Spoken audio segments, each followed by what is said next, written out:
Vamos a abrir esta mañana nuestras Biblias en el libro de Números, en el capítulo 12. Es sentido de Dios traerles un mensaje acerca de uno de los pecados más graves que un cristiano puede cometer.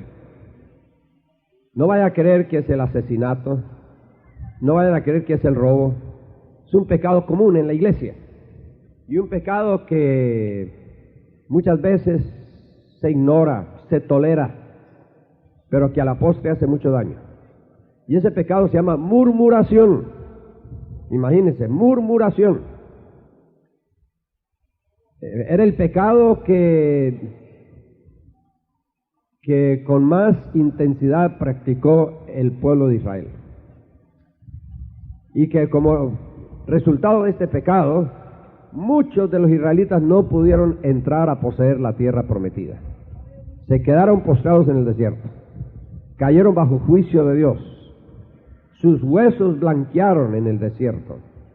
No pudieron entrar a disfrutar de la herencia que Dios les había dado. ¿Por qué? Porque murmuraron constantemente contra Dios, contra Moisés y contra las circunstancias que Dios había permitido durante aquellos años de peregrinación. Vamos a hablar de la murmuración, hermanos. No sé por qué el Señor me ha puesto en mi corazón el deseo de predicar este sermón aquí. Quizás ustedes son diferentes. Aquí no hay murmuración en esta iglesia. Son santitos. Ya solo les faltan las alas para salir volando hacia las mansiones celestiales. Esta iglesia seguro es única en su género aquí en Puerto Rico. Yo creo que al mirarlos se ven tan inocentes esta mañana que yo dudaría que haya alguna persona aquí que le gusta la murmuración. Pero por si acaso, voy a predicar el sermón que Dios me ha dado. Y como dicen en Centroamérica, al que le caiga el guante, que se lo plante, o que se lo chante, o que se lo aguante. O sea, si hay alguna persona a la cual específicamente Dios le quiere hablar en esta mañana, pues ojalá tenga oído abierto. El que tenga oídos para oír, oiga lo que el Espíritu dice a la iglesia. Vamos a hablar de la murmuración. Y mientras yo hablo, hermanos, pregúntese, ¿seré yo culpable de esto? No piense en la persona que está a su lado, no piense en la persona que está a su frente o al frente. No piense acerca de algún amigo, vecino, familiar que le gusta la murmuración. Piense acerca de sí mismo. Júzguese cada uno a sí mismo, dice la Escritura. Examinaos, dice la Escritura. Eso quiere decir que debemos olvidarnos de los demás hermanos que están cerca o lejos de nosotros para pensar acerca de nuestra propia responsabilidad delante de Dios en esta mañana. Leamos Números capítulo 12. Ojalá que todos hayan traído su Biblia. Aquí a la iglesia se trae ¿qué material de estudio? La Biblia. Yo recuerdo cuando yo estaba en la primaria, en la secundaria, tenía que cargar con muchos cuadernos y muchos libros. Era pesado el material que yo tenía que transportar de la casa a la escuela todos los días. Y si yo llegaba a clase sin mis útiles, ¿qué sucedía? Me imponían un castigo. Yo recuerdo que varias tardes tuve que pasar parado hasta 2 horas en plantón, como castigo por no haber llevado mis útiles. Aquí a la iglesia debemos traer la Biblia. No debe haber una sola persona que no traiga su Biblia a la iglesia. Yo creo que todos tienen Biblia, todos tienen testamento, pero a veces nos da pereza venir con la Biblia en la mano. Yo creo que no hay excusa, no hay pretexto posible, hermanos, porque si venimos aquí debemos traer la Biblia para examinar a ver si lo que dice el hermano Abimael o el hermano Abilio o cualquiera de los pastores es la verdad. Hay que comprobar si es verdad, hay que comparar Escritura con Escritura, hay que cerciorarse a título personal de que lo que se está predicando es palabra de Dios. Leamos pues Números capítulo 12. Y hablaron María y Aarón contra Moisés a causa de la mujer etíope que había tomado, porque él había tomado mujer etíope. Y dijeron, ¿solamente por Moisés ha hablado Jehová? ¿No ha hablado también por nosotros? Y oyólo Jehová. Y aquel varón Moisés era muy manso, más que todos los hombres que había sobre la tierra. Y luego dijo Jehová a Moisés y a Aarón y a María, salid vosotros 3 al tabernáculo del testimonio. Y salieron ellos 3. Entonces Jehová descendió en la columna de la nube y púsose a la puerta del tabernáculo y llamó a Aarón y a María, y salieron ellos ambos. Y él les dijo: oíd ahora mis palabras. Si tuviereis profeta de Jehová, le apareceré en visión, en sueños hablaré con él. No así a mi siervo Moisés, que es fiel en toda mi casa. Boca a boca hablaré con él, y a las claras y no por figuras, y verá la apariencia de Jehová. ¿Por qué pues no tuvisteis temor de hablar contra mi siervo Moisés? Entonces el furor de Jehová se encendió en ellos, y fuese. Y la nube se apartó del tabernáculo, y aquí que María era leprosa como la nieve. Y miró Aarón a María, y he aquí que estaba leprosa. Y dijo Aarón a Moisés: Señor mío, no pongas ahora sobre nosotros pecado, porque locamente lo hemos hecho y hemos pecado. No sea ella ahora como el que sale muerto del vientre de su madre, consumida la mitad de su carne. Entonces Moisés clamó a Jehová diciendo: ruégote, oh Dios, que la sanes ahora. Respondió Jehová a Moisés: pues si su padre hubiera escupido en su cara, ¿no se avergonzaría por 7 días? Sea echada fuera del real por 7 días, y después se reunirá. Así María fue echada del real 7 días, y el pueblo no pasó adelante hasta que se le reunió María. Esta historia, hermanos, es una historia que relata uno de los tristes hechos que ocurrieron durante los años que Israel estuvo en el desierto. Dios había levantado varios líderes en el pueblo de Israel. Había levantado a Moisés. Moisés era el líder y era el legislador del pueblo. A través de Moisés, Dios había dado leyes, ordenanzas que iban a gobernar a Israel no solo en aquella generación, sino en las generaciones venideras. Él era el líder máximo del pueblo de Israel. Un hombre humilde, paciente, un hombre que tenía una gran mansedumbre. Dios lo levantó para dirigir los destinos de Israel durante esos años terribles en que Israel vivió en el desierto entre Egipto y Canaán. A su lado había puesto a Aarón. Aarón era profeta. Ustedes recuerdan, hermanos, que cuando Dios llamó a Moisés, Moisés le dijo: Señor, si yo no puedo hablar, yo soy tartamudo. Envía por mano de quién has de hablar. Entonces Dios le dijo: ahí está tu hermano Aarón, él te va a servir de profeta. Tú vas a recibir revelación de Dios, la vas a transmitir a Aarón, y Aarón la va a transmitir al pueblo. También había levantado a María, y la Biblia dice que María era profetisa. De modo que aquí en esta historia tenemos a 3 profetas, y eran hermanos en carne y en espíritu: Moisés, Aarón y María. Ahora, según descubrimos aquí en Números capítulo 12, que después de muchos años de viajar por el desierto, de acuerdo con sus estancias, o sea, iban de un lugar a otro aparentemente sin rumbo, sin destino, llegaron a un lugar y María y Aarón se sublevaron contra Moisés. Como que se aburrieron de ocupar un lugar secundario. Ellos querían figurar, ellos querían estar al frente, querían llevar la batuta, querían llevar el mando. En ellos había pues lo que hoy llamaríamos celo. Estaban celosos del éxito de Moisés, del aprecio, del respeto que se había ganado de mano del pueblo de Israel. Había en ellos envidia. Entonces buscaron y aprovecharon una circunstancia en la vida personal de Moisés para murmurar contra él. ¿Y cuál fue esa circunstancia?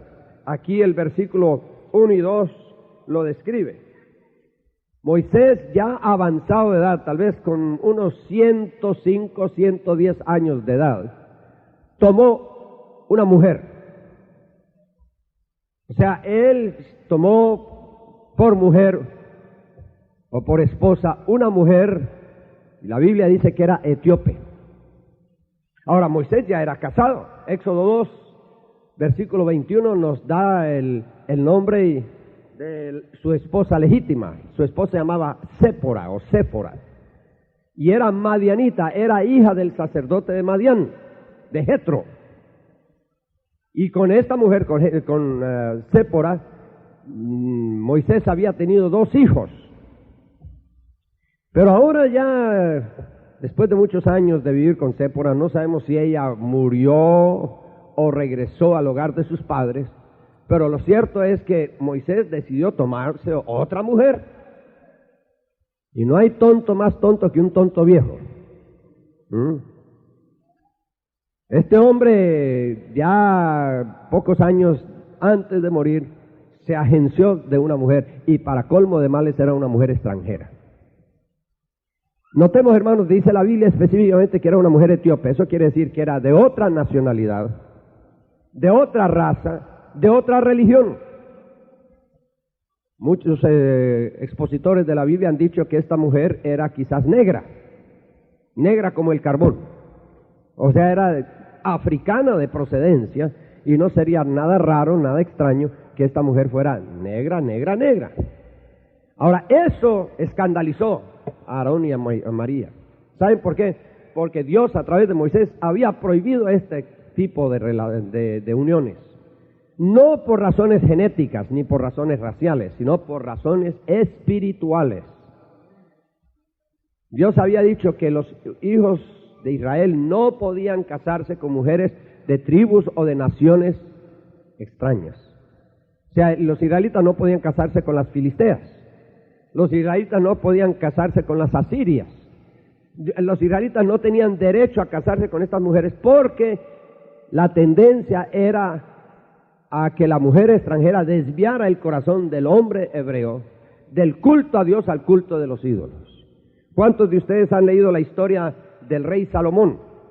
Aquí tenemos la historia de otra persona que ya en su estado avanzado de edad también cometió el grave error de unirse o de casarse con mujeres extranjeras. Mirémoslo aquí, hermanos, en Primera de Reyes capítulo 11. Primera de Reyes capítulo 11. Empero el rey Salomón amó a más de la hija de Faraón muchas mujeres extranjeras. ¿Cuántas mujeres tuvo? Versículo 3, y tuvo 700 mujeres reinas y 300 concubinas. ¡Qué bárbaro! A ver, nosotros no aguantamos con una. Y él vivió con 1000 entre mujeres y concubinas. Ahora, ¿cuál fue el resultado? Versículo 3, y sus mujeres torcieron su corazón. Y ya que Salomón era viejo, sus mujeres inclinaron su corazón tras dioses ajenos. Y su corazón no era perfecto con Jehová su Dios como el corazón de su padre David. Porque Salomón siguió a Astarot, diosa de los sidonios, y a Milcom, abominación de los amonitas.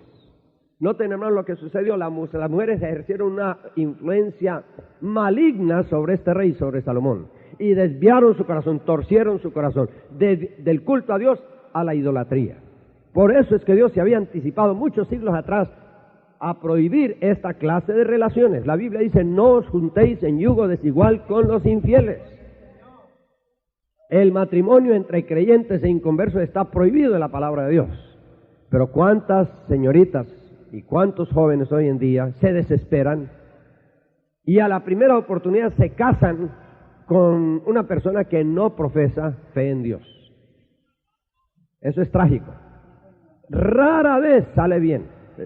Es excepcional, tal vez un caso de 100, donde un matrimonio de esa clase traiga buenos resultados. Generalmente la persona impía no tiene las mismas convicciones que el creyente. ¿Y qué va a suceder, hermanos? Que poco a poco va a ir minando la estabilidad espiritual de la persona con quien se casó. Yo recuerdo la historia de un hombre allá en Colombia, donde yo viví tantos años. Se llamaba Santiago Benítez. Era un hombre joven, muy fiel a Dios. Él era el presidente de la Sociedad de Jóvenes en una iglesia presbiteriana. Tenía llamamiento al ministerio en realidad, y muchos dones, muchas cualidades personales dignas de elogio. Pues él en su vecindario se enamoró de una muchachita inconversa, de una familia extremadamente católica. Contra el consejo de sus padres, de sus amigos, de sus líderes espirituales, él se comprometió con la muchacha.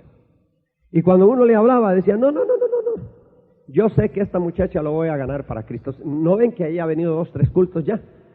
Y ella me ha dado a entender que está interesada en el Evangelio. Bueno, sucedió lo que tenía que suceder en estos casos. Después de un par de años de noviazgo se casaron. En la noche de la boda, la muchacha se le enfrentó a Santiago y le dijo, Santiago, no me vuelvas a invitar jamás a tu iglesia. Yo nací católica, apostólica y romana y así voy a morir. No tengo la más mínima intención de cambiar de religión. Y una cosa te digo, que si tenemos hijos, a los hijos los vamos a bautizar y los vamos a criar en la religión católica. Y dicho y hecho, tuvieron 7 hijos y uno tras uno lo fue llevando a bautizar, lo fue llevando a consagrar en la iglesia católica. Como él trabajaba en la herrería y trabajaba largas horas, desde temprano en la mañana hasta las altas horas de la noche, ella ejerció una mayor influencia sobre sus hijos. Los fue indoctrinando en la religión católica. Ellos se fueron criando sin conocimiento ni temor a Dios. A los 12, 13 años se desataron, como decimos nosotros. 5 eran varones, 2 eran hembras. Los muchachos se volvieron jugadores, se volvieron borrachos. Mire, ese hombre Santiago Benítez, yo lo recuerdo, podía, como si lo viera ahorita mismo, arrodillado en el altar de la iglesia, llorando a moco tendido, como dicen. Pero llorando, un lamento, un quejido salía de su corazón, porque había cometido el trágico error de casarse con una mujer inconversa. Eso casi lo destruyó a él. Él murió con un corazón quebrantado. Pero hermanos amados, cuando se cometen esos errores, rara vez se pueden enmendar. Aquí está el caso de Moisés. Tomó una mujer extranjera, una mujer etíope. Fue un error porque fue una violación directa del mandamiento de Dios. Moisés debía saber que eso estaba prohibido. Pero seguramente fue un capricho. A él se le metió, no digámosle la idea, sino el capricho de tomar a esta mujer extranjera. Ahora, María y Aarón criticaron a Moisés por haber hecho esto. Parece que tenían razón de hacerlo. Parece que tuvieran derecho de hacerlo. Porque Moisés había cometido un error y tenía que pagar por ese error que había cometido. Pero hermanos amados, al leer esta historia nos damos cuenta de que ninguno de nosotros tenemos derecho de juzgar la vida ajena. Amén. O sea, ya porque el hermano ha pecado, ya porque el hermano ha errado del camino de Dios, eso no nos da derecho a nosotros de abrir la boca a hablar en contra de él. La Escritura nos dice aquí, en el capítulo 12, volvamos ahí, y en el versículo 2 al final dice, y oyólo Jehová. ¿Quién fue el que escuchó las murmuraciones y las críticas de estos dos personajes? Dios.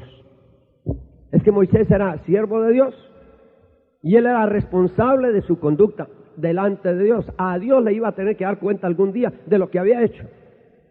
Y una cosa que yo he aprendido, hermanos amados, a título personal, nosotros no tenemos derecho de juzgar a nadie. Nosotros no entendemos las circunstancias por las cuales ha atravesado esa persona. Alguien ha dicho que nosotros no debemos criticar a otra persona hasta que hayamos vivido en sus zapatos. Eso quiere decir hasta que hayamos pasado por las mismas circunstancias que esa persona ha pasado. Pues la Escritura aquí nos muestra que detrás de todo había cierta, como dije al principio, envidia.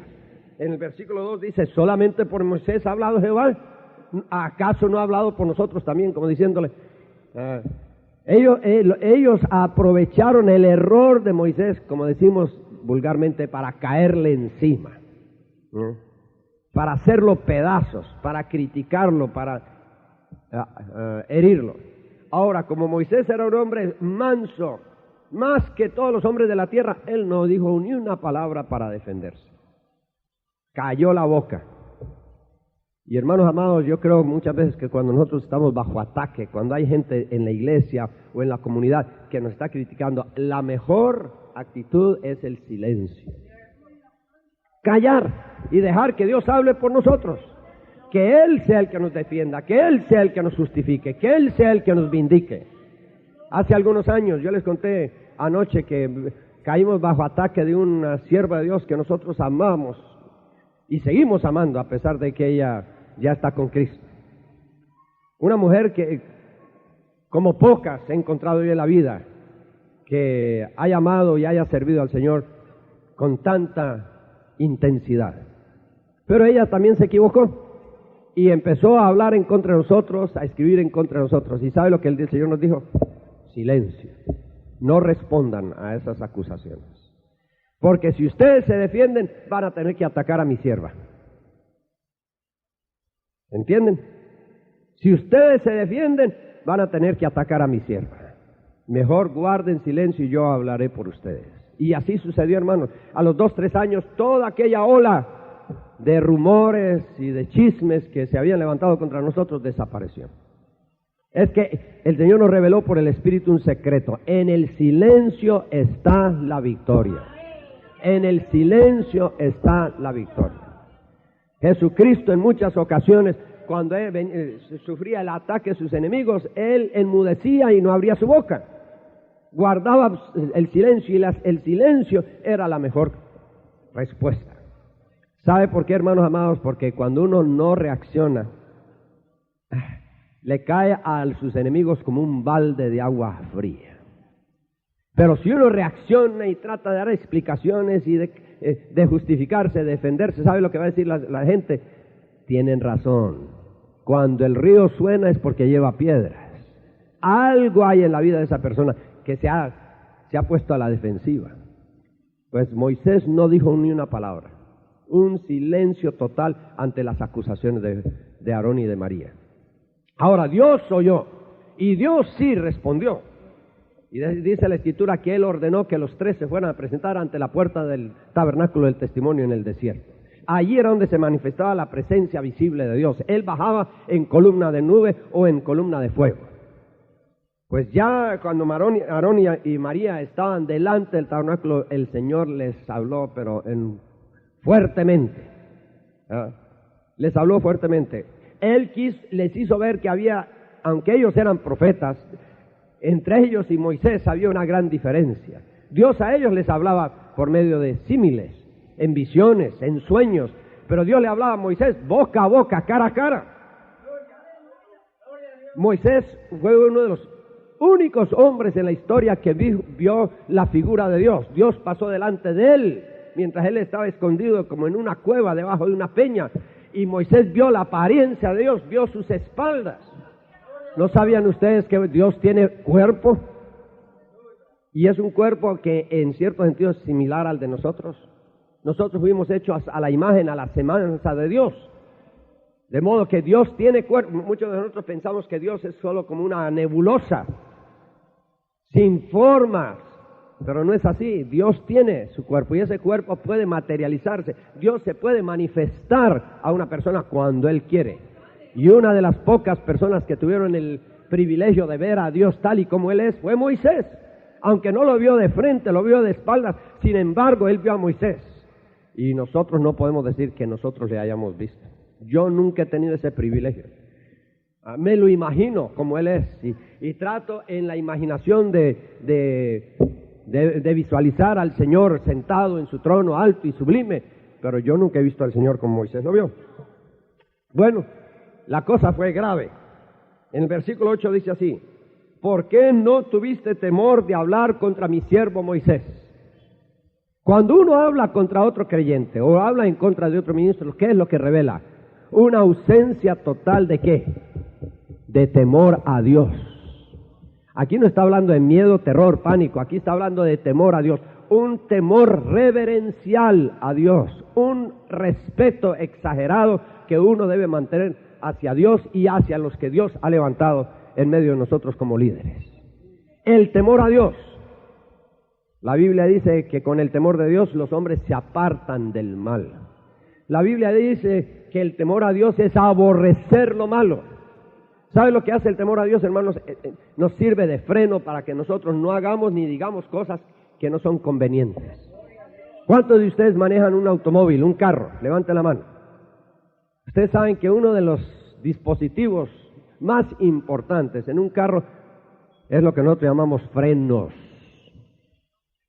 Yo manejo por todo Centroamérica y las montañas allá son escarpadas, caminos tortuosos, y hay 3 cosas que yo cuido sobre todo lo demás: mis llantas, mis frenos y la dirección.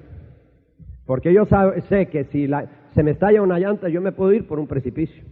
Si me fallan los frenos, me puedo ir por un precipicio. Y si se me quiebra el timón o la dirección, también me puedo ir por un precipicio. A mí no me importa que me queme el motor o que se me dañe la caja de direcciones, la caja de cambios, perdón. Pero los frenos yo los cuido como en mi propia vida. Cada pocos meses los llevo para que los abran, los limpien y si es necesario que le cambien lo que llaman las balatas, las fricciones, para que los frenos estén en óptimas condiciones. Yo quiero tener la seguridad de que en cualquier emergencia el carro se me va a sembrar, va a parar. Como dicen, stop on a dime. Que el carro responda cuando yo necesito que responda. Y les voy a decir, hermanos, esto me ha salvado la vida muchas veces. Porque se me han atravesado caballos, se me han atravesado indígenas, y si no fuera porque tengo unos frenos, pero en óptimas condiciones, quién sabe qué hubiera ocurrido a estas alturas. Ahora, Dios pone en nosotros freno. ¿Y cómo se llama ese freno? El temor a Dios. Para que no digamos ni hagamos lo que no conviene a sus ojos. Pero hay muchos de nosotros que no tenemos temor a Dios.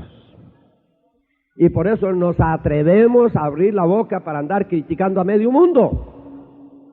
La murmuración es evidencia de la ausencia del temor a Dios en nosotros. Y es tremendo, hermanos. Porque cuando el temor a Dios brilla por su ausencia en nuestras vidas, nosotros somos capaces de decir y hacer cualquier cosa. Por ejemplo, aquí en 2 de Samuel, busquen conmigo el capítulo 1 de 2 de Samuel. Anoche hicimos una referencia a este capítulo cuando hablamos de Jonatán y de David. Pero ustedes recuerdan, hermanos, que Saúl cayó en el campo de batalla juntamente con sus hijos. Él cayó herido y él le pidió a un escudero que lo acabara de rematar. Él le pidió al escudero que lo matara porque él no quería caer en manos de los filisteos. Él sabía que los filisteos harían horrores con él, lo torturarían y lo matarían, pero con toda hazaña. Entonces él le pidió al escudero que lo matara y el escudero no quiso, por el respeto que le tenía al rey. Entonces, ¿qué hizo Saúl? Dice en el último capítulo del 1 de Samuel que él se arrojó sobre su propia lanza. Se atravesó, él mismo se atravesó la lanza. Eso quiere decir que Saúl se suicidó. Saúl se quitó la vida. Pero en el capítulo 2, en el segundo libro de Samuel, en el capítulo 1, dice que llegó un jovencito amalecita a jactarse de que él había matado a Saúl. Y traía algunas de las pertenencias de Saúl, incluyendo su corona. Vino con David a informarle que él había matado a Saúl, aunque no era cierto. Él pensó que David lo iba a felicitar y David le iba a pagar una gran recompensa por haber matado a su enemigo número 1. Pero mírele cómo reaccionó David. Versículo 14, y díjole a David: ¿cómo no tuviste temor de extender tu mano para matar al ungido de Dios o de Jehová? Entonces llamó David a uno de los mancebos y díjole: llega y mátalo, y él lo hirió y murió. El muchacho murió por su imprudencia. El muchacho no había matado a Saúl. Saúl se había matado a sí mismo. Pero él se inventó una mentira por congraciarse con David, para que David lo honrara o lo recompensara por este hecho que él consideraba heroico. Y lo que encontró fue ¿qué? La muerte. Porque David le dijo: ¿cómo no tuviste temor de extender tu mano en contra del ungido de Jehová? Y hermanos, cuando usted abre su bocota, perdone la expresión, para hablar contra el pastor o los pastores, contra los líderes, contra los que Dios ha puesto al frente en la iglesia, usted está demostrando una ausencia total de temor a Dios. ¡Qué peligroso es! Por su falta de temor, este joven amalecita murió, y murió trágicamente. Y eso es lo que nos puede suceder a nosotros, hermanos amados, si no tenemos cuidado en aprender a controlar nuestra mente y nuestra boca. Tenemos que tener cuidado de quién hablamos. Tenemos que tener cuidado qué es lo que decimos en contra de las personas que están a nuestro alrededor. No es justificable la murmuración, la crítica bajo ninguna circunstancia. Y sin embargo, muchos de nosotros hemos practicado este vicio. Somos inconformes.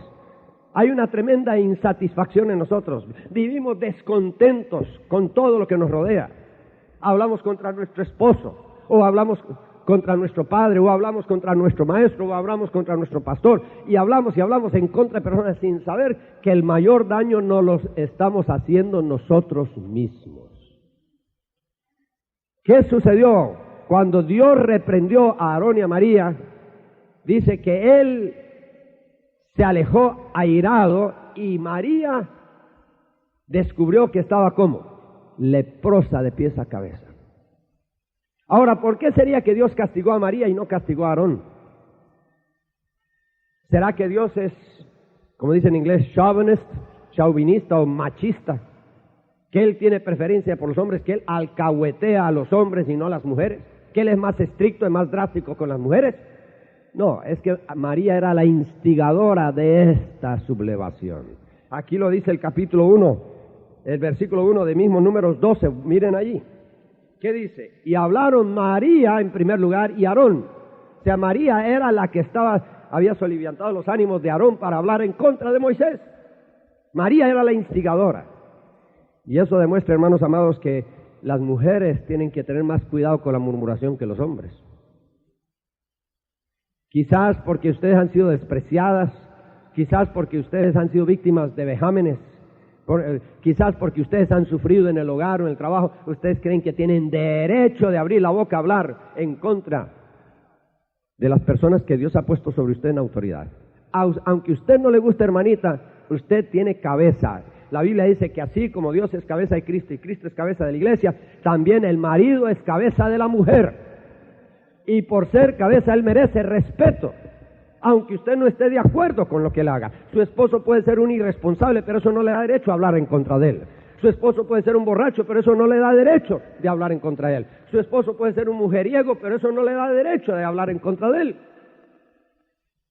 Usted tiene que reconocer que usted cometió un error con casarse con él y lo tiene que aguantar hasta que Dios lo cambie. Y no escapar vía el divorcio. Lo malo es que a veces allá en Centroamérica decimos que cayó del comal al fuego. A veces usted se divorcia, se vuelve a casar y descubre que el segundo marido es igual o peor que el primero. Usted no conoce a la persona con quien se casa hasta que vive con él o con ella. Y ya casado saca las uñas. Y usted dice, Dios mío, mire lo que hice, me volví a casar con un hombre que es igual o peor que el anterior. Es que, hermano y hermana, lo que Dios está haciendo es tratar de enseñarle una lección. Él ordena los pasos del justo. Y si usted se casó con ese hombre irresponsable, era porque Dios sabía que usted necesitaba un tratamiento muy especial, aunque doloroso. Ese hombre le va a obligar a usted a cambiar. Usted va a buscar a Dios, va a clamar a Dios, se va a presentar delante de Dios, no para pedir que Dios lo cambie a él, sino que Dios la cambie a usted. Como dije anoche. Y cuando usted cambia, entonces Dios va a cambiar a su esposo o a su esposa. Bueno, María resultó leprosa. Esto demuestra, hermanos, óigalo bien, que la murmuración tiene castigo y que el castigo es la enfermedad, y a veces enfermedades de orden incurable. La lepra era la enfermedad más temible de la antigüedad. Hoy será el cáncer, hoy será el SIDA. Pero hace 2000, 3000, 4000 años, la enfermedad que la gente temía más era la lepra. Porque la lepra traía un aislamiento total, lo echaban del pueblo, lo echaban del hogar, se iba a vivir al monte como un animal, en un aislamiento total. Y la lepra no tenía ni tiene cura hoy. Hoy tiene medicamentos que controlan, pero que no curan la lepra. Y a ella le vino una enfermedad mortal. Y yo me pregunto, hermanos amados, ¿por qué es que hay tanta gente en la iglesia que a pesar de que se ora por ellos en cultos y en campañas, no sanan? La Biblia dice, por eso es que algunos de vosotros estáis, ¿qué? Enfermos, y algunos aún dormidos, porque no supieron discernir, ¿qué? El cuerpo de Cristo. Cuando usted siembra la disensión y la discordia en la iglesia, usted está exponiéndose a un grave riesgo. Le puede venir una enfermedad, muchos debilitados, muchos enfermos y algunos muertos, como resultado de un pecado como este, el pecado de la murmuración. Porque la murmuración, ¿qué es lo que hace? Divide, aleja, destruye la unidad del Espíritu en el vínculo de la paz y del amor. María, Aarón eran culpables de uno de los pecados más horrorosos que puede cometer un cristiano, y es la murmuración. Nosotros no nos escandalizamos por esto. Nosotros creemos que es cosa normal. Pero hermanos amados, nosotros muchas veces a un adúltero le ponemos hasta 1 o 2 años de disciplina, pero al murmurador lo toleramos en la iglesia. Ahí está sentado en las bancas, a veces hasta ocupando cargos en la iglesia, y no tomamos medidas para corregir esa actitud que esa persona ha tenido en contra de las personas que Dios ha puesto al frente de su obra. ¿Nos estará hablando el Señor en esta mañana, hermanos? Cuando Aarón vio a María leprosa de pies a cabeza, ¿qué hizo? Tuvo que recurrir a la misma persona que ellos habían difamado. Tuvo que ir como dice, Señor, no nos achaques este pecado, no nos eches este pecado encima. Locamente hemos hecho, por favor, ora por María. Óigalo bien, usted quizás no ha sanado porque usted no ha ido con la persona que usted ha difamado, primero a pedirle perdón y después a pedirle oración. Esa persona tiene en sus manos el secreto de su sanidad.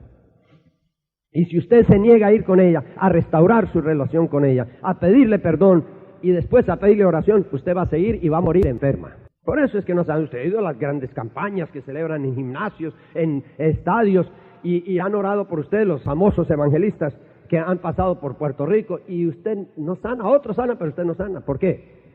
Porque usted no se ha arrepentido del pecado de la murmuración, de la difamación.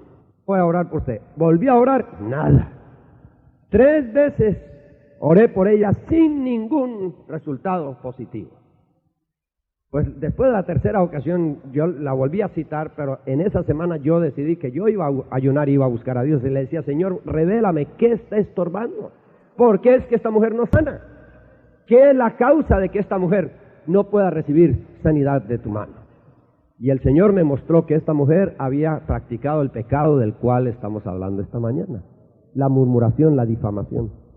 Entonces la próxima vez que llegó le dije, hermana, el Espíritu Santo me ha mostrado que usted se levantó en contra del pastor de su iglesia y que usted lo difamó. ¿Y cómo lo sabe? Me dijo. ¿Quién se lo vino a contar? Le dije, no fue el Espíritu Santo. Le dije, hermanita, usted va a tener que sincerarse conmigo y con Dios. Dígame exactamente lo que pasó. Pues ella dijo, me contó que ella le había caído mal el pastor. El pastor había sido un poco brusco con ella, de modo que ella se inventó una historia de que había visto al pastor entrando a una pensión con otra mujer. Lo acusó de adulterio. ¿Y sabe lo que sucedió? Que como resultado de aquella acusación se rompió el hogar del hermano y se destruyó el ministerio del hermano. El hombre tuvo que salir de la iglesia en vergüenza, en derrota. Ella había destruido el ministerio de un siervo de Dios con los puros chismes que se había inventado. Pues le dije, hermana, ¿usted quiere sanar? ¿Quiere prolongar su vida? Me dijo, sí, pues va a tener que hacer 2 cosas. Primero, va a tener que ir a buscar al pastor a pedirle perdón. Ella me dijo, yo no sé ni dónde vive, pues va a tener que averiguar, le dije.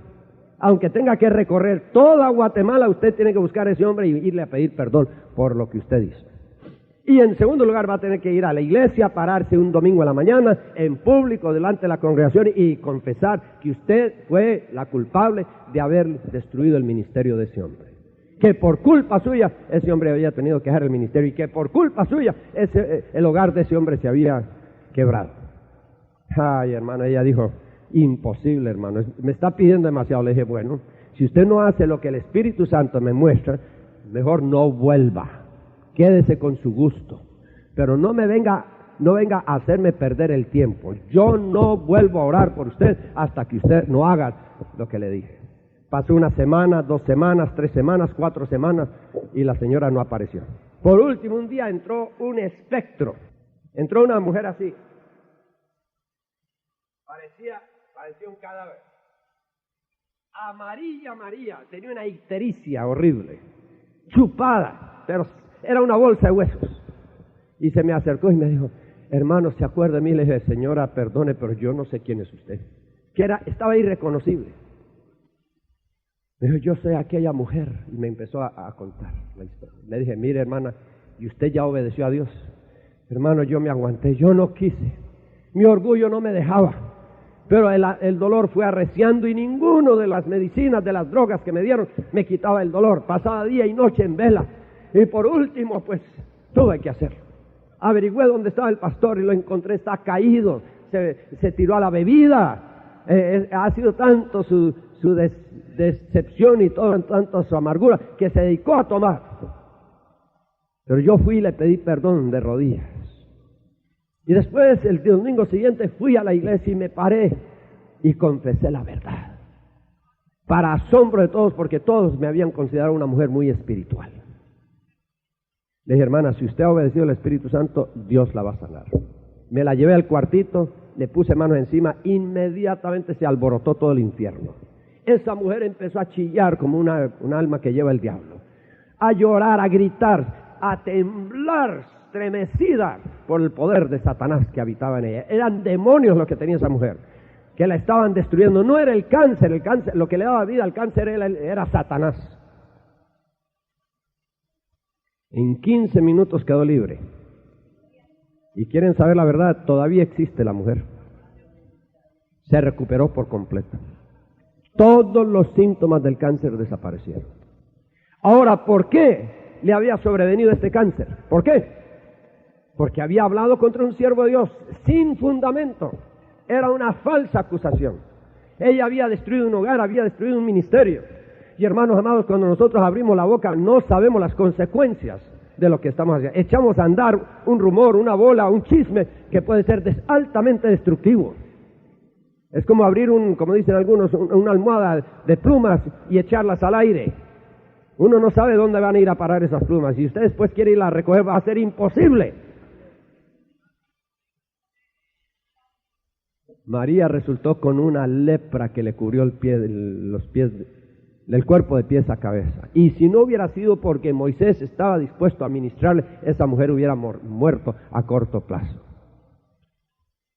Moisés tenía todo el derecho del mundo de decirle, mire señora María, aguántese, sufra en silencio porque usted se lo merece. ¿Por qué se levantó en contra mía? ¿Por qué se rebeló? ¿Por qué es que usted habló?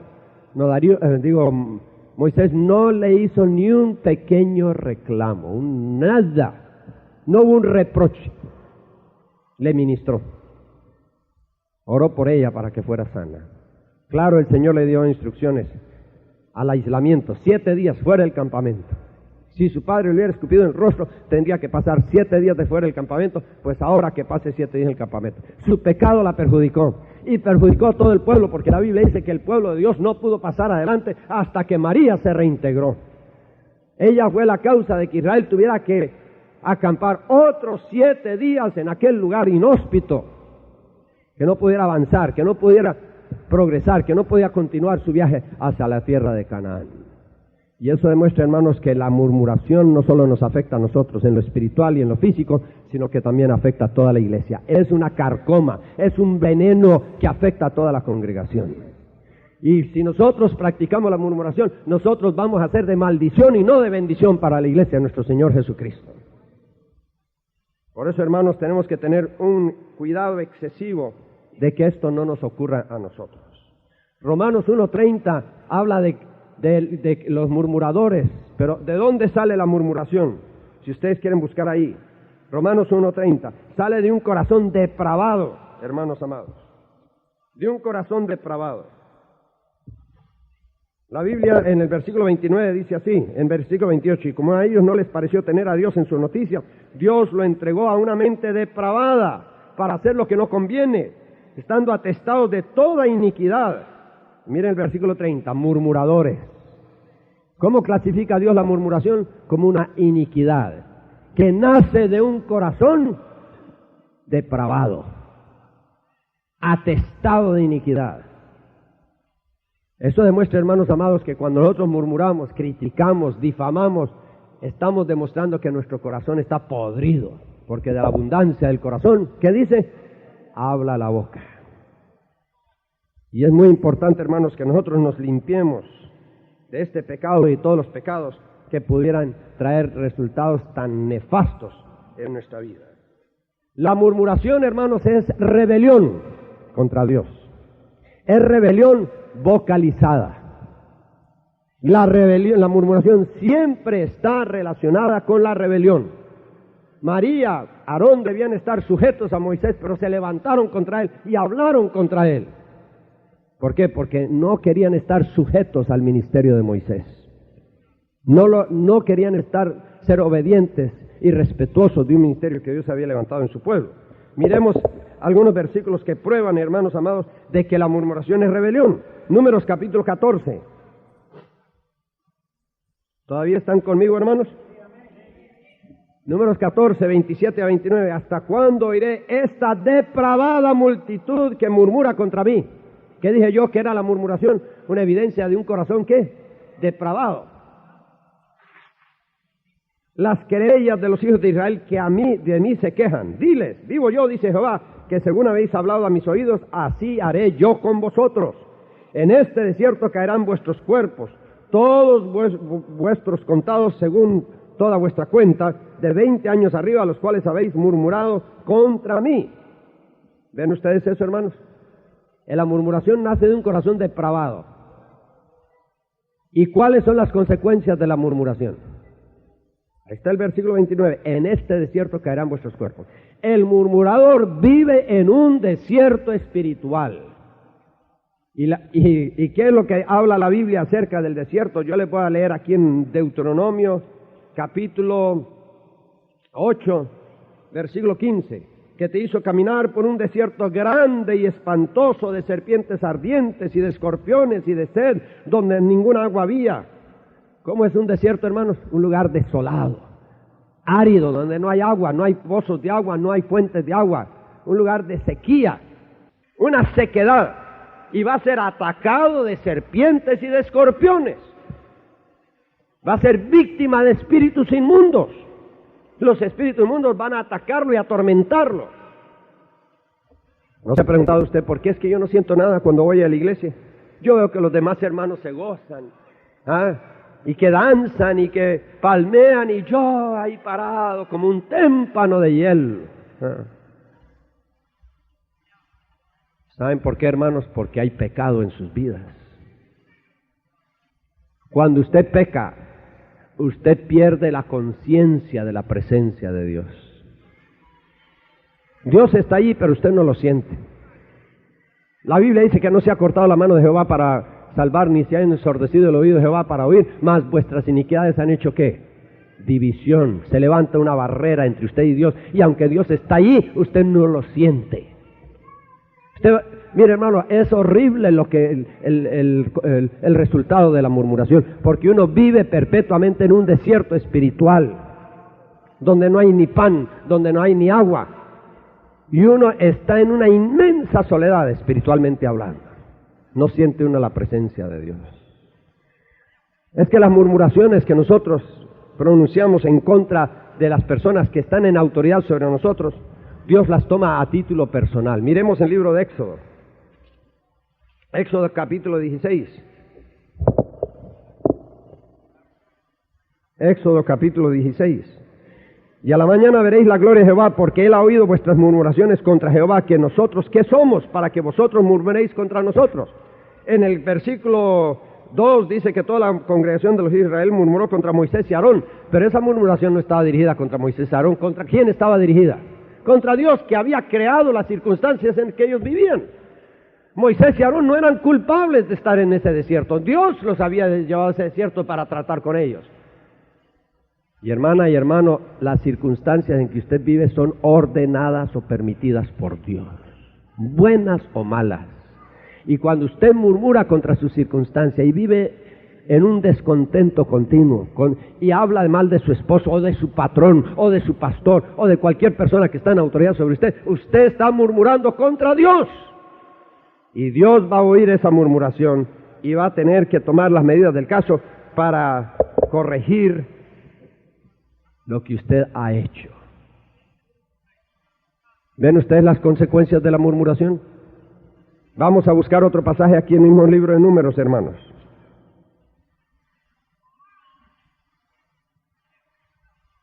Estoy buscando el versículo exacto.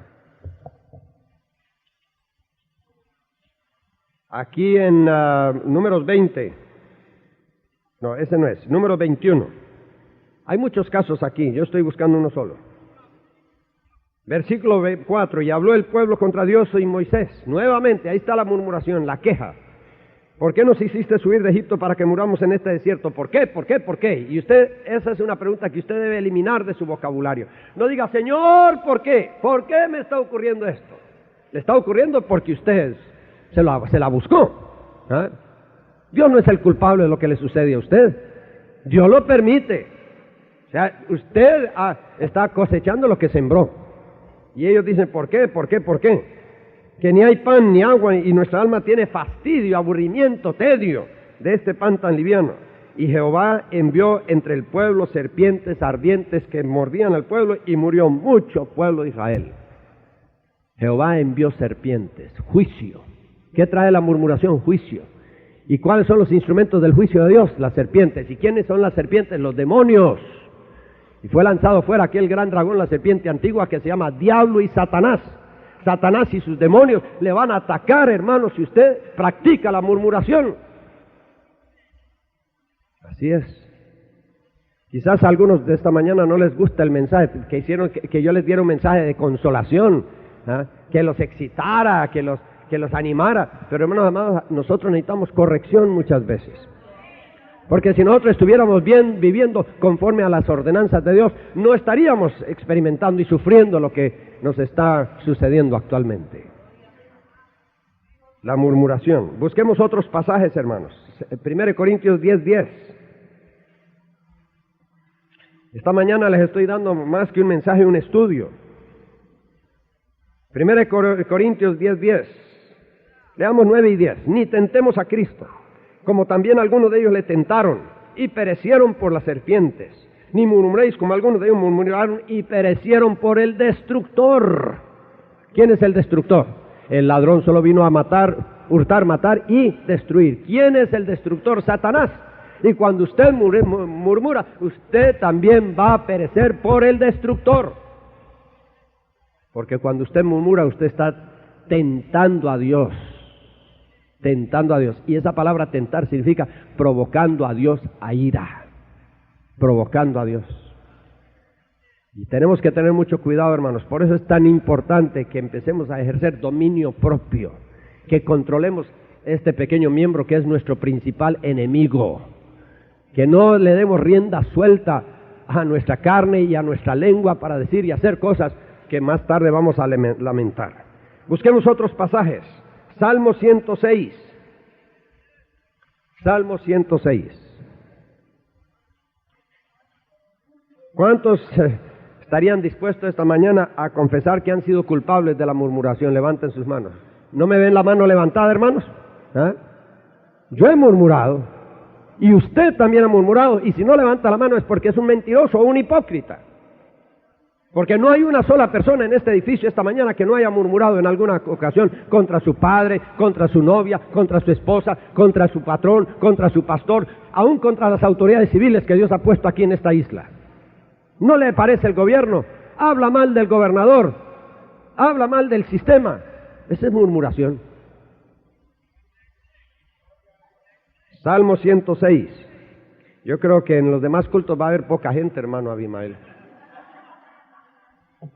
Mejor no vamos a la iglesia porque nos cae parejo. Mire lo que dice aquí en el versículo 25.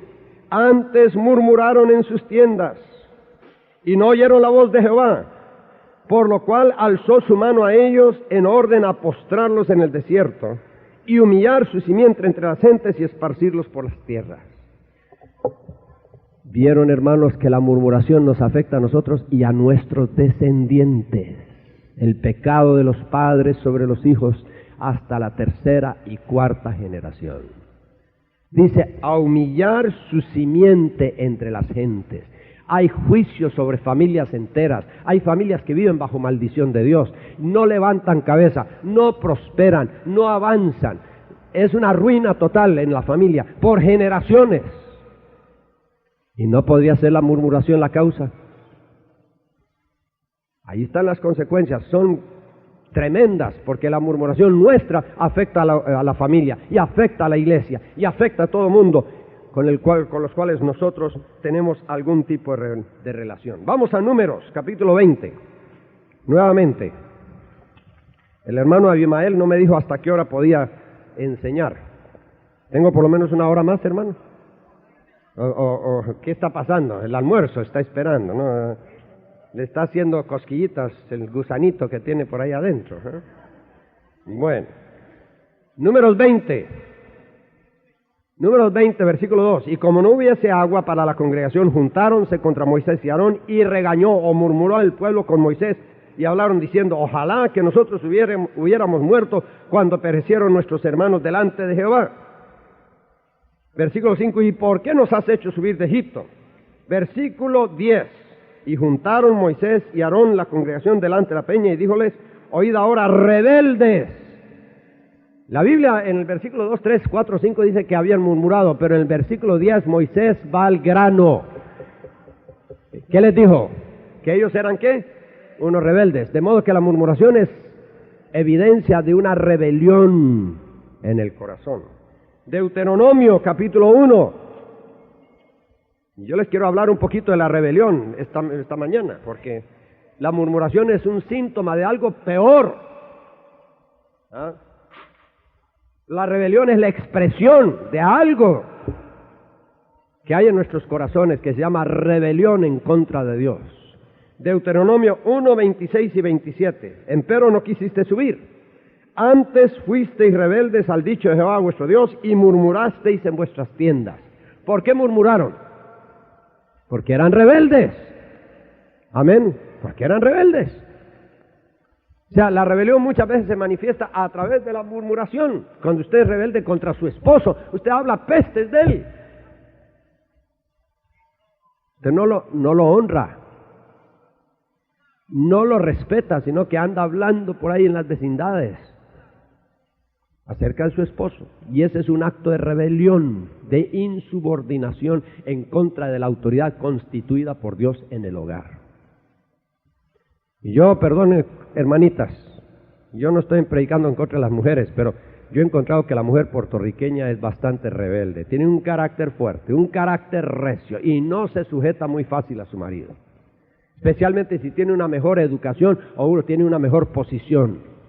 Si gana más, cree que tiene derecho a manejar el hogar. Y eso es rebelión.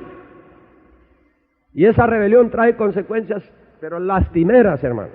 Si ustedes solo supieran el daño que se están haciendo y el daño que le están haciendo a sus descendientes, evitaría a toda costa la rebelión. Veamos algunas de las consecuencias de la rebelión. Tengo muchísimas notas aquí, pero no las voy a poder usar hoy. Salmo 107. Todos busquen por favor el Salmo 107. Y vamos a leer el versículo 17. Los insensatos, a causa del camino de su rebelión. ¿Cómo llama la Biblia a los rebeldes? Insensatos, necios, torpes. Los insensatos, a causa del camino de su rebelión y a causa de sus maldades, fueron afligidos.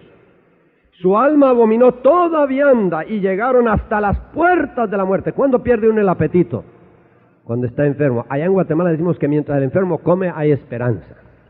Pero cuando deja de comer, ya está destinado a la muerte. Y dice aquí que su alma abominó toda vianda y llegaron hasta las puertas de la muerte. Mas clamaron a Jehová en su angustia y salvólos de sus aflicciones, envió su palabra y curólos. ¿Por qué estaban enfermos? Por su rebelión. Y fue una enfermedad grave. Abominaron toda vianda y llegaron hasta las puertas de la muerte. Fue una enfermedad mortífera. Pero cuando en su dolor clamaron a Dios, Dios los escuchó, envió su palabra y curólos y librólos de la ruina que les esperaba. ¿Ven ustedes las consecuencias de la rebeldía, hermanos? También en el mismo capítulo, en versículo 11, en 10, dice así: los que moraban en tinieblas y sombra de muerte, aprisionados en aflicción y hierros, aprisionados, noten esa palabra, por cuanto fueron, ¿qué? Rebeldes. Versículo 12, por lo que quebrantó él con trabajo sus corazones, cayeron y no hubo quien los ayudase. Miren, hermanos, cuando su pecado, su enfermedad es el resultado de su rebeldía y de su que se manifiesta a través de la murmuración, no habrá quien le ayude. Usted puede ir con los mejores especialistas y gastar una fortuna buscando un remedio, buscando un tratamiento eficaz, y no lo va a encontrar. Porque las raíces no son físicas, son espirituales. La maldición sin causa nunca vendrá. Y si usted tiene una enfermedad causada por el pecado, hasta que usted se arrepienta y se quebrante en la presencia de Dios y confiese ese pecado a Dios y a veces a las personas que usted ha dañado, usted no va a sanar. La Biblia dice: confesad vuestras faltas los unos a los otros y después orad los unos por los otros para que seáis sanos. Sin confesión no hay curación. Y lo que ha pasado, hermanos, es que nuestro orgullo, nuestra vanidad, nuestra soberbia, nuestra altivez de espíritu nos ha impedido reconocer y confesar nuestro pecado, y hemos gastado fortunas en medicinas, tratamientos, operaciones, y nuestro mal va de mal en peor. La enfermedad se va agravando, y todo porque no hemos querido obedecer los preceptos de la palabra de Dios. Proverbios 17:11. No sé si continuar este mensaje después. ¿Cuántos quisieran que siguiera el mismo mensaje? Los que no levantaron la mano dijeron: mejor no volvemos, no queremos oír la segunda parte. La segunda puede ser peor que la primera. Proverbios 17:11. El rebelde no busca sino mal, su propio daño. Y mensajero cruel, ¿qué es un mensajero? Un ángelos, un ángel. ¿Y de qué clase? Un ángel caído, un ángel cruel. Contra él será enviado. ¿Qué hace el rebelde? Atrae sobre sí mismo opresión. Un ángel caído, un ángel cruel, un demonio se va a venir y se va a ensañar. Será contra él enviado y será atormentado de espíritus malos hasta que se quebrante y se humille en la presencia de Dios.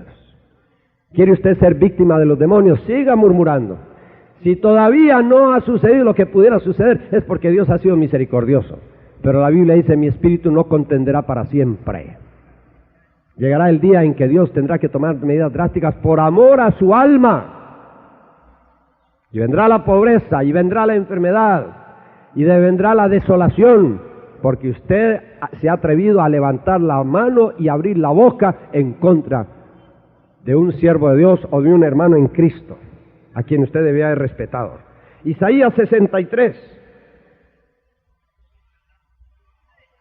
Usted no puede decir amén, diga ay de mí. Pida misericordia a Dios, como lo hizo Aarón cuando vio a María leprosa. ¡Ah, Señor! Un quejido, un lamento. ¡Ah, Señor! No imputes este pecado, locamente hemos hecho. Isaías 63. Mire lo que dice el versículo 10. Mas ellos fueron rebeldes e hicieron enojar su Espíritu Santo, por lo cual se les volvió enemigo, y él mismo peleó contra ellos. Imagínense qué cosa más terrible. ¿Cuántos de ustedes se han imaginado al Espíritu Santo como una mansa paloma? Al entrar al templo yo he visto algunos símbolos del Espíritu Santo. Nos gusta pensar del Espíritu Santo que el Espíritu Santo es una paloma humilde, sencilla, mansa. ¿Cuántos de ustedes saben que el Espíritu Santo se puede enojar? Por lo cual fueron rebeldes e hicieron enojar a su Espíritu Santo. ¿Y cuál fue el resultado? Por lo cual se les volvió enemigo. ¿Usted quiere tener a Dios, el espíritu de enemigo, que destruya las obras de sus manos, que le lleve la contraria en todo?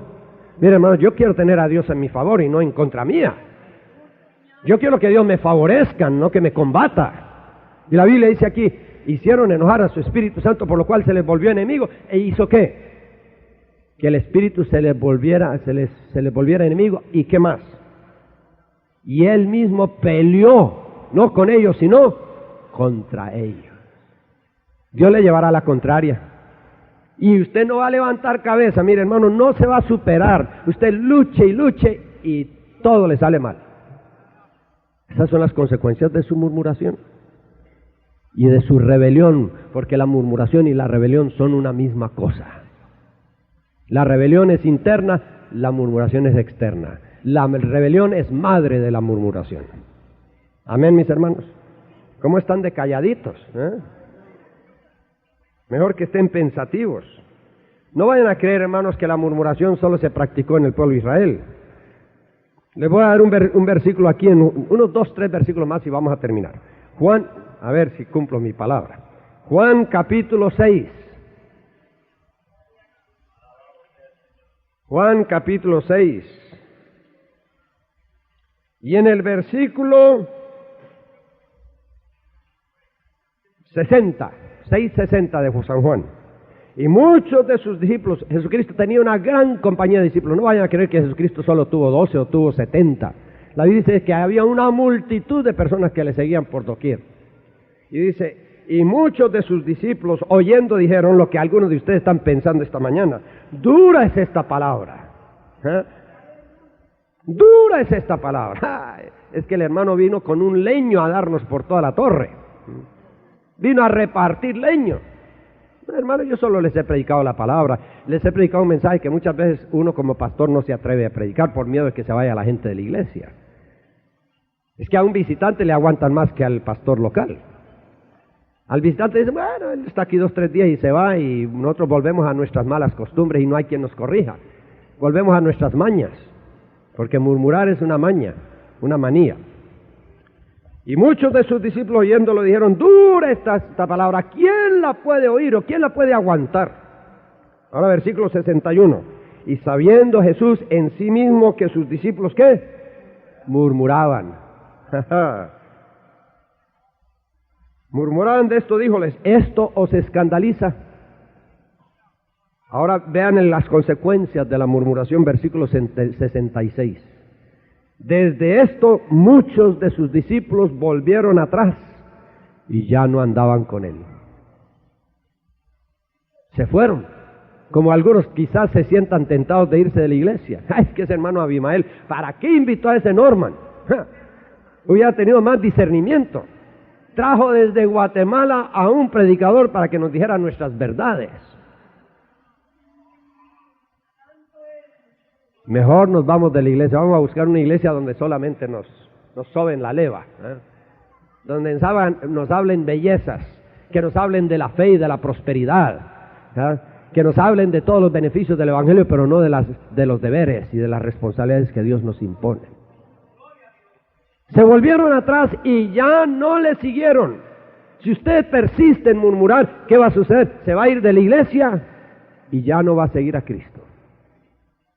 ¿Cuántos hermanos no he encontrado yo por las casas que dicen, es que yo me fui de la iglesia y yo no vuelvo a poner un pie en ninguna iglesia cristiana, yo aquí adoro a Dios en mi casa, aquí escucho radio, aquí miro televisión y yo no necesito de ningún pastor ni ninguna iglesia? Pamplinadas, hermanos. Es un engaño de Satanás. Muchos le dejaron y ya no siguieron en pos de él. Vamos a Hechos 6. Hechos 6. Son muchísimos los pasajes, hermanos. Yo siento no tener más tiempo para darles todos, pero yo creo que con lo que hemos hablado basta. Basta. Porque si no van a corregir sus vidas con lo que yo he dicho, aunque les hable 1, 2, 3 horas más, tampoco lo van a hacer. Hechos capítulo 6, versículo 1. En aquellos días, creciendo el número de los discípulos, ¿hubo qué? Murmuración. Hermanos, cuando una iglesia crece hay que estar alertas, porque es cuando el diablo mete la cola. Hubo murmuración. Es que cuando la iglesia es pequeña se puede atender fácilmente, pero cuando la iglesia crece ya uno no se da abasto, y eso es lo que había pasado en la ciudad de Jerusalén. La iglesia había crecido y la iglesia tenía un ministerio que llamaba el ministerio cotidiano, un ministerio de servicio social. Servían comida a la gente pobre, a los menesterosos. Muchas viudas, muchos ancianos, muchos huérfanos comían en la mesa que proveía la iglesia primitiva. Una gran cantidad de los ingresos de la iglesia eran utilizados en obras sociales. ¿Y qué había pasado? Mírelo ahí. Hubo murmuración de los griegos contra los hebreos. Dos personas, dos grupos de dos diferentes, ¿qué? Razas. Mire, esta murmuración amenazaba a la iglesia con su primer cisma, con su primera división. Se iban a formar en Jerusalén dos iglesias, una para los hebreos y otra para los griegos. Iba a haber una división, primero por razones raciales y después por razones económicas. Porque los griegos decían, es que a nuestras viudas las tienen menospreciadas. Si los apóstoles les dan mejor comida, a las hebreas y a las nuestras les dan las obras. Murmuración. Y quizás tenían razón, porque hermanos, los apóstoles ya no se daban abasto. Se habían convertido 3,000 en un día, 5,000 en otro día, y la obra había crecido en una forma tan extraordinaria que ellos se estaban matando y no estaban atendiendo bien la iglesia. Ellos atendían las mesas. Eso quiere decir que se levantaban temprano, iban al mercado, compraban los víveres, venían y los preparaban, los cocinaban, los servían. Ellos tenían a su cargo el ministerio cotidiano y no se daban abasto. Y para colmo de males habían descuidado lo que es principal. Habían descuidado la oración y la administración de la palabra. Por atender las cosas materiales habían descuidado las cosas espirituales. Y ya había una amenaza de división. ¿Y cuáles eran los síntomas? La murmuración. Todo el mundo andaba hablando por ahí. Y eso es lo que hace la murmuración. Provoca división en el seno de la iglesia. Como le dije antes, la murmuración es un pecado en contra del amor. Porque uno peca contra los siervos de Dios y los hermanos en Cristo cuando uno murmura. Y eso trae discordia y trae desconfianza en la iglesia. Los hermanos ya no se miran bien, se miran de reojo. Hay malicia, hay sospecha, hay suspicacia cuando hay murmuración en la iglesia. Hermanos, la murmuración no hay que tolerarla. Es un pecado que nosotros tenemos que extirpar. Amén. Extirpar. Vamos al libro de Santiago. ¿Me dan 5 minutos más? ¿Puede esperar el almuerzo, hermanos? Algunos de ustedes necesitan no solamente 5 minutos de ayuno, necesitan unas 5 semanas de ayuno. Están bien hermosos. Bueno, Santiago 5. Y vamos a leer, Santiago 4, versículos 11 y 12. Hermanos, no murmuréis los unos contra los otros. Este es un nuevo mandamiento, este es un mandamiento del Nuevo Testamento. No murmuréis, así como el decálogo dice, no matarás, no adulterarás. Aquí dice, no murmuréis los unos contra los otros. El que murmura del hermano y juzga a su hermano. ¿Qué hace usted cuando está murmurando el pastor o murmurando del hermano? ¿Qué está haciendo? Lo está juzgando. Dice, el que murmura del hermano y juzga a su hermano, tal murmura de la ley, o sea, de la palabra de Dios, y juzga la ley.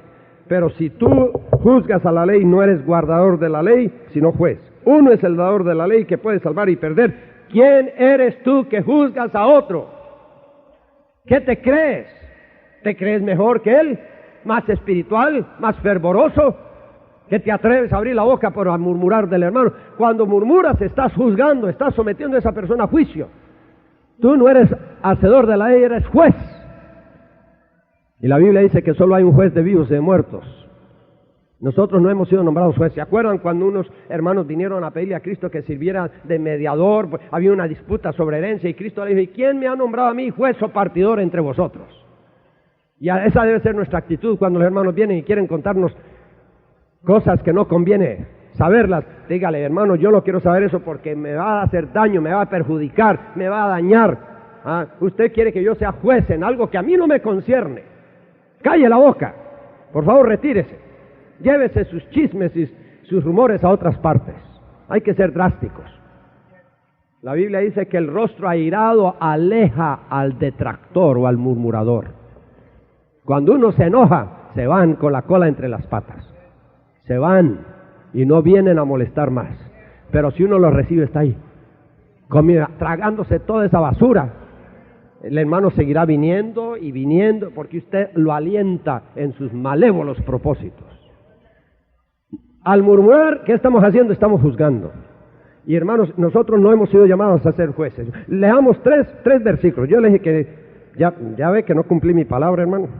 Proverbios 30. Es que se me están viniendo otros pasajes, hermanos. Y vamos a terminar ya pronto. Proverbios 30:10. Proverbios 30:10. Yo he visto unos pocos hermanos que han estado tomando nota, que han estado apuntando estos versículos. Yo los felicito, hermanos, porque un estudio de esta naturaleza merece que se vuelva a estudiar. Yo no sé si están grabando estos mensajes, pero sería bueno que usted agarrara un cassette y con la Biblia abierta usted buscara todos estos textos y los fuera marcando en su Biblia y pidiéndole al Señor, ayúdame, Señor, a no ser un murmurador, a no ser un difamador, a no ser juez de la vida ajena, que hay que tomar medidas drásticas. Proverbios 30:10, no acuses al siervo ante su señor. ¿Quién es el señor? Dios. ¿Y quién es el siervo? Cualquiera de nosotros. Y la Biblia dice, no acuses a tu hermano delante de su señor, porque no te maldiga. ¿Quién? No el siervo, sino el Señor. No te maldiga y seas culpable. O sea, ¿qué es lo que trae la murmuración, hermanos? Maldición de parte de Dios. No sea que te maldiga y tú seas hallado culpable. Ya ven las consecuencias, qué graves son las consecuencias. Y esto nos obliga a nosotros, hermanos, a evitar la murmuración. Haya razón o no haya razón. María y Aarón creían que tenían razón de murmurar en contra de Moisés. Él les había dado amplia razón. Había violado la ley de Dios, había tomado una mujer etíope, se había casado con una mujer extranjera. Y sin embargo, Dios defendió a su siervo, porque ni María ni Aarón tenían derecho de hablar de él. Vamos a Romanos 14, aquí está más claro el asunto. Romanos 14. Recuerden que la murmuración, el que murmura juzga, somete a la persona a juicio. Romanos capítulo 14, versículo 3, 4. ¿Tú quién eres que juzgas al siervo ajeno? Para su Señor está en pie o cae. Nosotros somos responsables delante de Dios. Cada uno dará cuenta de sí mismo a Dios. Usted no va a dar cuenta de mi vida, no se mete en mi vida, no se inmiscuya. A usted no le importa lo que yo soy o lo que yo hago. Usted cuide su propia vida, porque algún día usted va a tener que dar cuenta propia y no ajena. Amén, hermanos. Para su Señor está en pie o cae, más se afirmará, porque poderoso o fiel es el Señor que lo afirmará. ¿Qué quiere decir eso? Que la murmuración es una falta de confianza en Dios. Dios va a tratar con esa persona, Dios le va a hablar, si es necesario Dios le va a castigar, pero esa persona se va a afirmar porque Dios es poderoso y es fiel y lo va a afirmar en sus caminos. Cuando nosotros murmuramos contra el hermano, estamos demostrando una falta de confianza en Dios. La Biblia dice, estando confiados en esto, que el que ha comenzado la buena obra en mí y en ti, la perfeccionará. Y Dios tiene recursos que Él puede usar para llamarle la atención a esa persona. Ni usted ni yo nos debemos meter en la vida ajena. Sí. Porque nosotros nos estamos exponiendo a un grave riesgo, hermanos. ¿Y cuál es ese riesgo? De que el Señor tenga que tomar medidas drásticas en contra de nosotros. Apunte Romanos 12, 1 al 3 y Mateo 7 del 1 al 5, que son otros versículos que hablan, donde dice que no debemos juzgar a los demás, porque con la misma medida con que midieres serás vuelto a medir. O sea, si nosotros juzgamos, vamos a ser juzgados con igual o mayor drasticidad. O sea, nos estamos exponiendo nosotros mismos a que después nos juzguen. Y sin misericordia. Juicio sin misericordia será hecho a aquel que no muestra misericordia. Amén.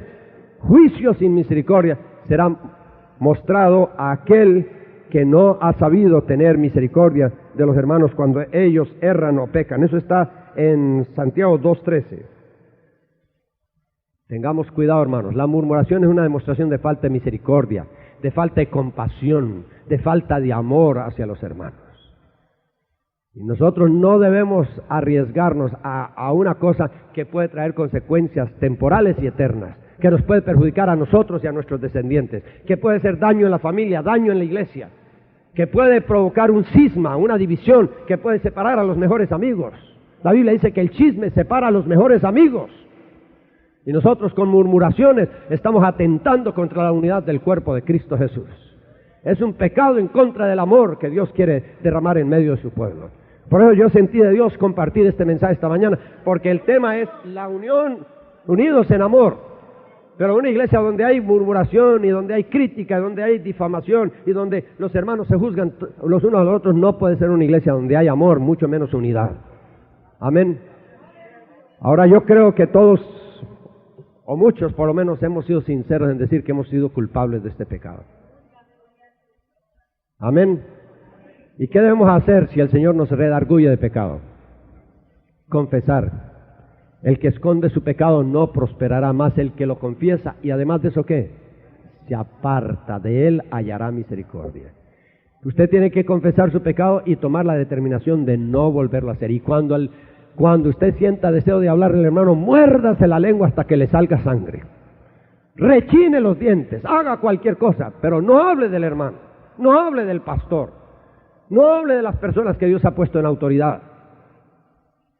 Más bien, hermanos, cuando nosotros nos damos cuenta de ciertas anomalías en la vida propia o ajena, debemos orar. No murmurar, sino orar. Presentar nuestra queja delante del Señor. Y el Señor va a intervenir a favor de esa persona. El propósito de Dios será restaurar a esa persona a perfecta comunión con Él. Porque poderoso y fiel es Dios para restaurarlo, para afirmarlo. Y ese debe ser nuestro propósito. En amor, tratar de ayudar a que ese hermano se levante, se restaure y se establezca en la gracia de nuestro Señor Jesucristo. Yo les invito a ponerse en pie en esta mañana. Yo sé que están cansados de estar sentados. Pónganse en pie. Y voy a invitarles a que cierren sus ojos y a que inclinen sus cabezas. Y yo no les voy a pedir que oren en este momento, solo examinen sus vidas. El Espíritu Santo en este momento le va a revelar los rostros o los nombres de personas contra las cuales usted ha murmurado.